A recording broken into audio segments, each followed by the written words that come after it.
moving on in the topic of AI, digging deep with a panel that is going to be looking at generative AI specifically and at the competitive advantages for enterprises. We've brought together some of the sharpest minds from various parts of the industry, and I'm very pleased to tell you that we have an expert moderating this panel. She's a member of the management board at Bitkom. Please welcome Susanne Dehmel and her panelists.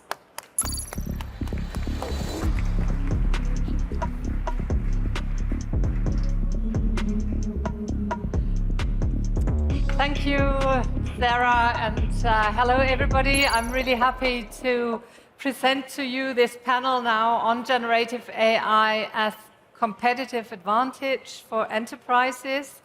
I will introduce to you the panel as I go through with questions that might save us a little time. And I'm going to start with Anna Christmann, to my right, and Anna is a well-known German politician, member of parliament for the Greens, and also responsible as a commissioner for the digital economy and startups in the Federal Ministry for Economic Affairs and Climate Action. Anna, welcome, and I'd like to start with your view on the currently ongoing groundbreaking developments in the field of generative AI. What's your perspective, the policy perspective on this phenomenon, and how do you think can we use generative AI in a really impactful and meaningful way? Yeah, thank you, Susanne. I'm happy to be here, and I think, everyone is talking, of course, about generative AI now that everyone can try it.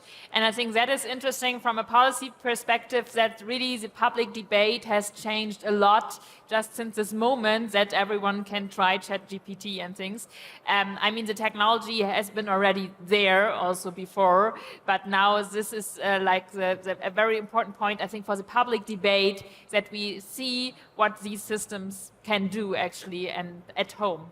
And for me as a policymaker or as a member of the government, in fact, it's a question, how can we ensure that we have the competence in Germany, in Europe, to really be able to shape these kind of systems in the way that they can help our society and not being dependent too much on systems that are developed all around the world and where we just will be the users and can't really act actively in shaping these kind of systems. So for me, that just shows that we really need both ways. We need the companies, the startups, we just heard Aleph Alpha, that really develop these kind of technologies here in Germany, in Europe, and we must see how we can support them. And on the other hand, of course, we must only see where might be risks that are really fundamental for some fundamental rights in Europe. But I think both is very important, and we shouldn't just focus on one or the other side, because then we won't be able to really use the potentials, and I think they are huge. In every sector, I think they will really play a relevant role, including the public sector. I think also for the public sector as a customer, these kind of systems are really interesting. All right, thank you, Anna. We also have a startup on stage here. We come to you later, Chris. I welcome Claire Helffer-de Soyres. She's leading generative AI for enterprise in the DACH region at NVIDIA. And your role is to facilitate adoption of AI across organizations. And Claire, we just talked about we need to develop the right competences. So your company is also providing some important technical basis for the technology. So you're a technology leader in providing the baseline technology behind generative AI, really. Could you explain a little about NVIDIA's role in enabling generative AI across the globe, and what are you doing in Germany to enable both, like the public and the private sector, to use generative AI, actually? Yes, sure, thank you. The way NVIDIA has been helping the AIs in the last 10 years mostly, and generative AI more recently, is mostly by building the underlying platform to be able to train these models. 10 years ago, when the first deep learning development started, sorry, just having a bit of feedback effect, started, we didn't have any compute infrastructure that was able to carry that kind of development. Basically, OpenAI, for instance, would have needed 100 years to train a model like GPT-3. So there was a massive blocker, which was linked to the lack of compute infrastructure capable to scale and to carry that kind of AI training. And what NVIDIA did is build a platform which is not only hardware, it's actually also networking components, so the chip itself, but the networking components, and also a whole software stack that comes on top to optimize the hardware to enable the training of this large language model. And by doing so, we also engage with the whole community of AI developers to understand what were the requirements. We also develop our own models to understand this better and be able to bring that technology to the level of maturity where it is right now. And in Germany, more specifically, we basically engage, of course, with all the startup scenes. So we have a program called Inception, where Lengu is part of. I think Helffer was previously on stage, was part of it as well, or DeepL, just to name a few. But basically, we try to help all the generative AI startups in Germany to get access to that kind of infrastructure and advise how to train models best. And we're also working very closely with the local regional provider of data center infrastructure, something, for example, of the open telecom cloud, but not only the hyperscaler, but also encourage here more compute capability in Germany. All right, thanks. And we come to our next speaker, and this is Christine Wang. You're the managing director at the Lufthansa Innovation Hub, and as you told me, it's all about building new business models around traveling and mobility, or also new applications. You have a lot of experience and knowledge in innovation and entrepreneurship. You have been in China, CEO of an AI startup in Shanghai, and you've also done global strategy at Alibaba. So what is, when we talk about the Lufthansa Innovation Hub, there you're thinking strategically on how to use generative AI for and other innovative technologies, obviously, in this sector. So what do you actually do within the Lufthansa Group and for the ecosystem, and what do you think is the maturity of the application scenarios within your ecosystem already? Sure, I think thank you for the question. I'm really happy to be here. I think it's very important to distinguish exactly what we do. So obviously, as the Lufthansa Group, we look at AI as a whole, how to enable better customer servicing, operational efficiency, all the topics you guys probably also look at. What the Lufthansa Innovation Hub exactly does is really to look at the traveler in the center and really understanding how can we apply different technologies such as AI, such as blockchain, metaverse, all these different technologies to the use case of traveling and moving around, basically. And so we look at it from various angles. So, for example, we look at it from a research angle to understand what are some of the trends currently emerging, what are some of the startups emerging within the spaces, and also putting out some hypothesis what we believe the future will actually look like.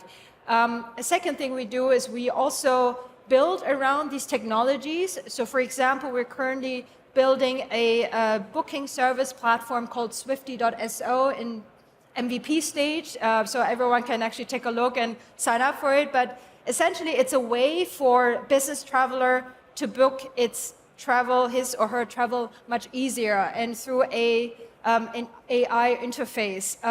The way I like to describe that is a little bit whenever you go to a new city, essentially what you would love to have is this one friend, this one local friend that you can just text, hey, I want to have a coffee somewhere here in this where I am right now. Can you just ping me back a location? So we bring this idea back into the business context and also want to allow this ease of use and this new interface and want to test it. So we do this for small, medium enterprises, for business freelancers, so to speak. And so those are the kind of things that we do on that side. And then at the same time, what we also do is we also want to enable the Lufthansa Group to use these technologies for their own purposes, to become more innovative, to use it, to really have this digital leadership. Great, great. And last but not least, we have Christopher here. Christopher, you're the founder of Lengu, which is a startup which was founded as a startup for custom multilingual and multimodal language models, if I put that right. Maybe you can tell us a little more. What are you actually providing to your customers, and how does this impact their processes? How do your products actually help them, and how does that look? Sure. Well, first of all, also thank you from my side for having me. I'm very happy to contribute to the discussion. And yes, we've been working with this underlying technology of generative AI for now more than 5 years. What we essentially do is we help organizations to train and operate their own custom sovereign large language model. We work by now already with around 50 enterprises, and they really work with us for the mere reason that they have understood that it's not only the technology that's important, it's to use their proprietary data to get to a quality level of these models that it's actually applicable in a B2B use case. When you talk a little bit about what it actually means for our customers, the first application we worked on was multilingual communication, so translation, machine translation specifically. And what our technology enables our enterprise customers is to save a lot of time and money on this very traditional process. So to give you an idea, an average enterprise customer of ours saves 7-digit figures by using our technology and giving this to their linguists to work with every day. Now, the cool thing is that it's not only making things cheaper, actually these linguists work 3 to 5 times faster, which means they actually make more money per hour because they can process more orders. And I think that's fundamentally important to understand that this is really a win-win-win situation in that case. And now that the underlying technology of all of this, these transformer models, is exactly the same that's now powering generative AI, we've been venturing since last year now into other use cases, talking about meeting documentation, knowledge discovery, content generation, and there are so many things you can do with that. Again, using our customers' data to really drive the value we can get out of these models, and we're looking forward to replicate the same 50% saving that we have achieved in our first use case and all of these other use cases as well. Thanks, Chris.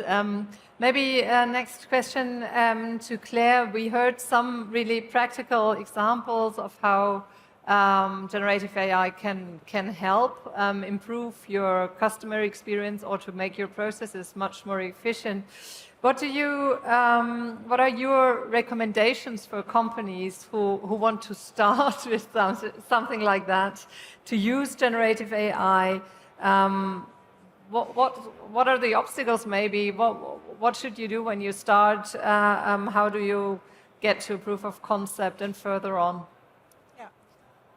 So basically, I would recommend first to look into how generative AI is going to disrupt your business model or your industry. Most people think of ChatGPT, some productivity gain, or things that are going to be done smarter, faster. And of course, this is an important area to investigate in. But what's happening right now is generative AI is just, for all the people working in the technology space, is just as big as the internet, or as big as the arrival of the iPhone. So it's going to be fundamentally changing the way we work, the way we interact, the way we buy. So think of, so for example, how we buy flight tickets. Are we going to go to the search engine, comparison engine? Probably not. We'll probably just chat with the tool. Or the way we search for documents. Are we going to do this manually? No, that will be completely powered by generative AI. So what I would encourage every enterprise looking into generative AI right now is to try to understand what is going to be completely disrupted, what part of your business is going to be changed radically by the arrival of generative AI.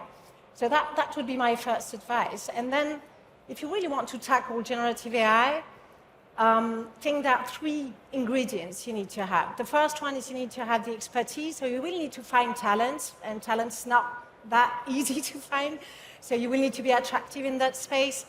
You will need to have data, and by data I mean high quality data, curated data. The value of generative AI for enterprise lies in the capability of customizing the model on your own data.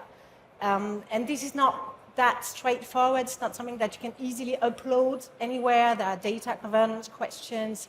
There are privacy questions that you need to take into account. And the third point is really the compute. Don't estimate the compute. This is a thing we see first front at NVIDIA. Any generative AI initiative is going, even if now with the foundation model, you might need less compute than before, but you will still need an invest in IT and closely involve your IT teams in that endeavor internally. So if you want to be successful. And if you cannot have the 3 components sorted, then you should look at the market. Look at, there's a rich community of startups building awesome solution on generative AI. All the software industries looking at integrating it in their tools, in the CRM and the ERPs and pretty much everywhere. So that would be my recommendation, really. Understand how it's really impacting your business. Don't go for the easy use case that might be nice to have but won't change the way you operate. And be sure that you have the basics sorted and the investment to be ambitious. So, everyone can start now. If it's just 3 things you have to do, sounds easy.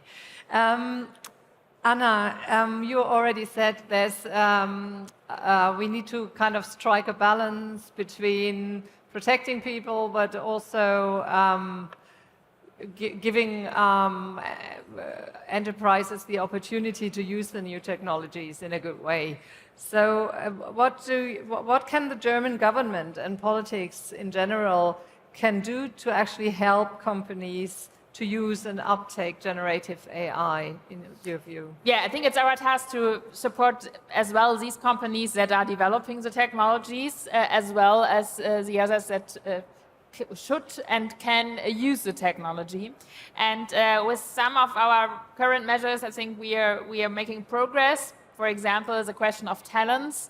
We are making it much easier to come to Germany right now for IT specialists, for people who want to be, who want to develop the technology in Germany. It's not necessary to speak German anymore to come to Germany and work here in these kind of companies. I think that is very important, that we see really these kind of experts coming to Germany as an important part. And then, of course, for the startups in the field of generative AI, we need capital in Europe. So we have different instruments for having a more vital venture capital market in Europe. For example, the European Tech Champion Initiative, where we try to really boost big venture funds in Europe. And then, of course, also to make data easy available. There we have the new data institute from the governmental side where we try really to push on all these factors. And then on the other side, to enable companies to use the technologies that might still think it's not relevant for me yet, it's not really fitting into my production processes. And I think that is really important, as you mentioned, that all our companies, also SMEs and others, who might still think it's not relevant for them, that they see there is really so much happening, and it's relevant for every single company. And of course, we try to have networking centers where it's easy to match these kind of SMEs with tech companies to see how they can really use the technology. And I think there is still a way to go to make everyone aware that this is really a technology you should look at, and you shouldn't think that you can do in future as you did in the past with no changes. I think that won't be possible, and we try to support these kind of networking, matchmaking with different institutes. So that we get more of the places like the Lufthansa Innovation Hub where new customer models are built, and I think you gave us quite a good insight on your vision on how you can build really customer-centered new applications. What would do you have any other examples of what we can do with the technology, or is there something that you could tell us from your experience what is really important to look at when you start such a project? Yeah, I think, there's a reason for why there's so much buzz around AI, and I think AI really touches upon very, very different industries. And I think one of the biggest challenges the travel industry has is sort of, how do you match a travel experience to the right customer or traveler? It's very, very hard actually to solve. And I actually think that AI does a really good job as an underlying technology to help with this matching, so that everyone who wants to travel has this wonderful experience. I think that's one way that I think about it. The second one is obviously to think about the right interface of how we're actually interacting with AI, and is it really this ChatGPT window that you want to all the time open or not? And what I would expect is to actually see emerging of different technologies together. So I always like to say, hey, what's an app we all use and we don't really recognize and realize it? And it's really Google Maps, to be honest, for everything, right? From traffic to actually going to a new place and trying to figure out the next restaurant to go to. And I think it's a fantastic interface, and I would love to see more happening on AI startups and other companies working together with such an interface to really create an immersive and also much richer customer interface for traveling. Yeah, thank you. Chris, maybe you could give us a little more insight on what your experiences from customer products are. What would you recommend new customers who start such a project? And also maybe you can tell us how did this hype around the last weeks and months, did that affect your business that already started in 2016? Yeah. So I think the main advice I always give to all of our customers starting with us is how I introduced myself also, is that you have to really think about how you can maintain a competitive edge in this AI game. Because now it's really new and everyone experiments and everyone likes it. The reality is it's going to be much faster that every product, that every inch of this world will have AI in there. So you will not be able to say anymore that we use AI, that's why we're better. The same way you wouldn't put on your website, we use electricity, that's why we're better at what we're doing. And it's funny, but that's what it's going to be. And it's going to be much faster than we can imagine that. So you really got to think through what data sources do you have and how can you make use of this proprietary data for your specific tasks you want to automate. I think that's the main thing regarding that. And then I think how the megatrend affected us is to a very, very positive way. We were coming into enterprises through translations. And let's be honest, translations are pretty boring. We feel this is anyway solved already. It is not, as we can show.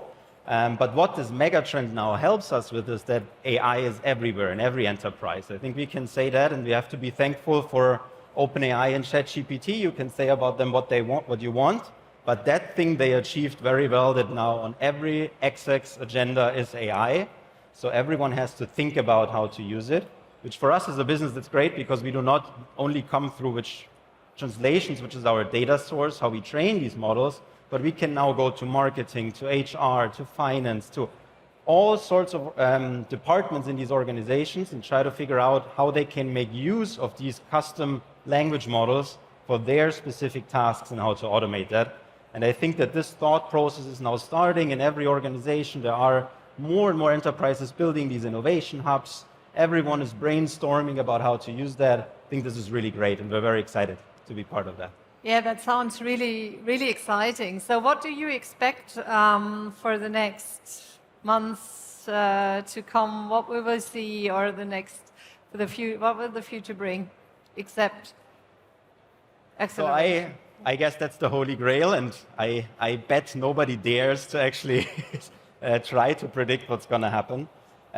One thing is for sure what I just mentioned, it will now AI will come into the enterprise. I think that peak we have now climbed, and we can see a lot more happening there. I think what I can do though, because this industry is evolving so fast, I don't want to make any big predictions, but what I always can do very well is, as the underlying technology of all of this is the same as machine translation, we can just look what happened there. And we see the same trends happening there. Since the beginning of this year, during Christmas, everyone tried ChatGPT. Now every organization is playing a little bit around with the large text giants products. It's easy, they're there, you can use them, cool. But once it gets then into production, people start realizing that the accuracy of these models is not good enough for the use cases they want to make. And on top of that, this entire sovereignty piece is a much bigger problem than it was with just databases. Now these are knowledge systems. So everyone can ask a question in natural language about very sensitive data. So people start really thinking, okay, I want to have my own one. Like, we wouldn't do this for nothing, customizing these models, right? People want that. What they then start usually doing is they try to build this in-house, which is cool. And there are certainly some companies who really have the potential to make this happen. But the problem is talent, we just talked about it briefly as well, is very rare. And then they start looking at providers like us, there are many others out there as well, who help them operationalize their own sovereign solution. So I think that is one trend that I can see. And I actually think when you look at this from a European or a German perspective, this is a really big chance for us. Because we certainly missed the cloud part, but now we have a chance to catch up here. Because we have the data, and we shouldn't forget that. We're a highly industrialized country. We have a lot of data, maybe not in the right structure. We need to clean it a bit. But after that, if we make use of that, we have a really good chance here to not lose the game against the big American tech giants. Thanks, Chris. Do you share that expectation, Christine and Claire? I think it's a bit of a race right now. Just this morning, I read a Bloomberg article around the race around the US and China. And I do believe that there's a chance to actually now also go onto the bandwagon and really see how we can actually also, together actually really support the European ecosystem. I actually see quite a lot of potential in AI. I'm really, really excited to see how it's actually going to shape how we search, how the internet is actually redefined. I think it's really one of those pivotal moments where, when the internet came out, it was like this research project, and now look where we are with the internet. And I think it is that it feels like there's this like excitement around it. I am sure there's also a lot of anxiety and kind of like what do we do with it? But I feel confident that this is actually a good thing for the world, and really everything else will fall into place. Yeah. As we're running out of time, very quick estimate. Is it the chance for you? Pretty much aligned with what I just said. I think also it's going to solve a number. So first of all, that Germany is very well equipped to compete in that space with, as we said before, wealth of very innovative startups and a wealth of data as well. And I think if we manage to tackle the way we access that data properly and can build business model on it, there's a huge potential.